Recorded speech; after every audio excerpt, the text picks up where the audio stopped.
Fearless Gamers, Matt here for Fearless Games, and today I'm going to be doing a review of a new product that I just got my hands on. Well, I owned it for a while, but I finally opened it up and gave it a shot, and that is my new airbrush kit. Now, the one that I got is the one from Harbor Freight. They do have a website for those who don't have a local store near them, and it's pretty much practically the only airbrush kits they carry is from this group. I think it's one of those store brand stuff. And all in all, it's not too bad. One thing I just will make note is mine doesn't look like this at all. It does look much different from this guy.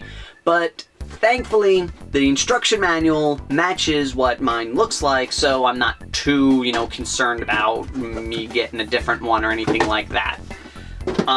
Just throwing that out there. For anyone who's just wondering, or if they notice later when if I do a video of it that it's slightly different. So let's break it all down into different categories. We're going to do the good, the bad, and the ugly. And I like to get all that negative stuff out of the way first, so let's look at the ugly. And the one thing on the ugly list is pressure gauge control. This box says on it that it has an adjustable pressure regulator with moisture trap, and that's this piece here. And they also call this the pressure regulator. Now, in the manual, it just says adjust the pressure. Doesn't show you how, doesn't tell you how, doesn't even point to like a knob or anything. They do have ones where they clearly have like a knob that indicates that this is the pressure gauge control. This one doesn't have that.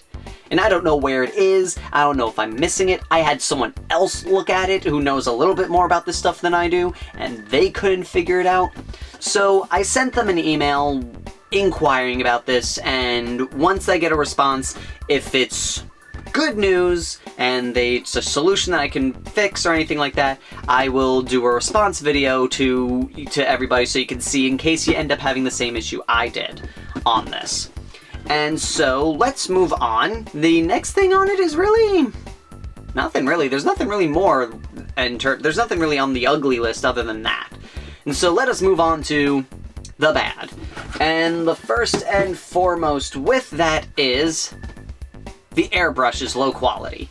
Now, I'm taking a stab in the dark with this because I am no airbrush connoisseur. I am not proficient with them. I don't know anything about airbrushes. This is my first time using it.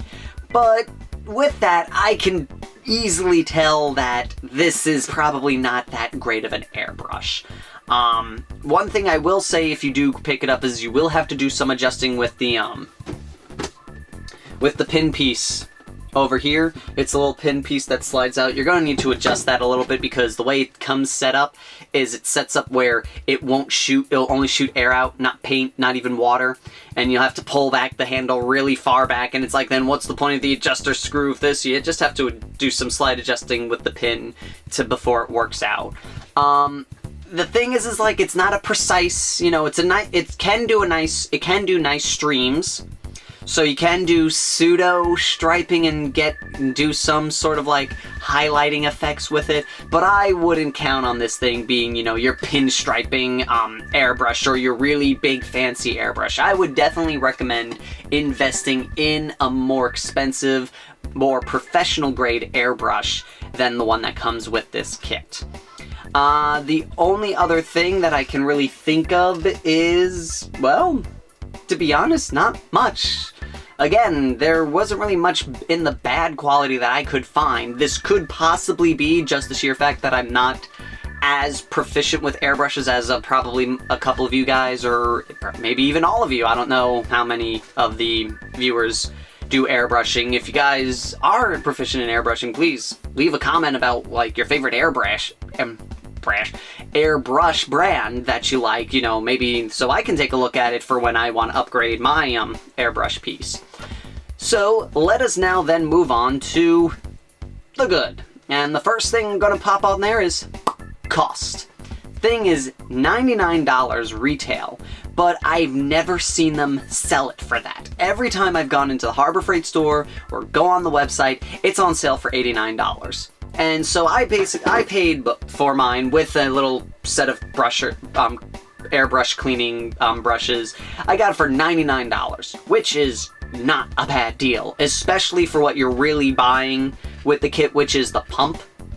And that's not bad. I've always gone, airbrushes can be like $200 to $300 for some of them, but this is, again, if you're just starting out and you're fresh, want just something to get used to it and make your tanks look nicer and have a nice smoother paint finish, because, I mean, it does a very nice job at doing what it does, base coating colors and such. And that's what it's really nice for, is you're getting exactly what you paid for, a nice airbrush for base coats. Another good thing that we're going to pop in there is consistent pressure.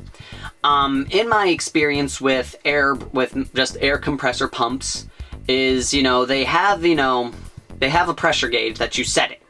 And eventually, as you start using it, it slowly gets weaker and weaker, and then it kicks back up, and it won't fully get back to that full piece until you stop whatever air compressing, air releasing, or whatever you're doing to get up to full again. And the problem with that is you start losing power, and you start losing the consistency of your coating with your airbrush and this stuff like this. But with this guy, it's actually a on-demand type of pump, where it starts at 60 and it stops there because the safety valve cuts off at 60. But then when you go, it drops down practically in 2 seconds down to 20 psi, and then it stays there.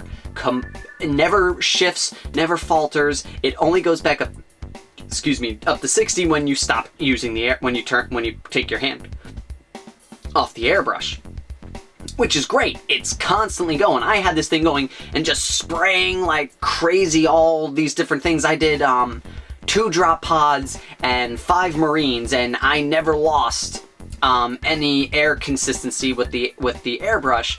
So even coats across everything. There was never time you couldn't really look. The only time you could look at any piece of the model and go, oh, that one was painted differently, was when I was still playing with adjusting, the spray nozzle and getting it where it shoots out just the right amount of water and paint at the same time to get a nice, smooth coat on it. But once I got that part of the airbrush piece set and done, beautiful finished jobs. You could not tell a difference. You couldn't tell what parts were painted first, what parts were painted last, because of this consistent 20 psi that this thing was hammering out. Another good thing, suction cups. They put little suction cups on the bottom of the pump so you can just mount it to the floor that you're going to, and it won't vibrate wherever. It'll stay still right where it is throughout your whole paint experience. Another good thing, easy to use. I found this thing very simple to assemble, get started, and bam, start painting. It was really quick. The only part of the learning curve was mastering the physical airbrush and doing the actual task itself. But getting the thing all set up and ready to go to that point was easy as pie. It took me about maybe a minute, if that, to set everything up. The longest part was screwing in the hoses. Another good thing about it is lightweight. It's very lightweight, and on top of that, I'm going to combo this into this quiet. It is a quiet pump. It was so quiet that at points I kind of forgot that the pump was running. That's how quiet this thing was. And that's really all I can say about this thing. Personally, honestly, if you're looking into getting into airbrushing, I would recommend this guy. Great cost for what you're getting. It gives you a nice pump tip that will last you, and it gives you a decent airbrush to get you going, but you'll most likely want to upgrade this to something better. I would recommend also a cleaning pot, just so you have some place to spray into to clean out the airbrush, and maybe some cleaning brushes to clean out parts of it that get a little gunky after you do some airbrushing stuff. But other than that, really can't say much for this. Now again, if you guys have any recommendations for like a brand for particular airbrushes, any type of techniques that you guys think are really cool that you'd like to share, leave a comment. And if you haven't already, subscribe or wherever the button is moved to. That way you can stay on top of when we throw out new videos and stuff like that. And so, that is all for right now. Thank you all for watching, and until next time, fearless gamers, take care.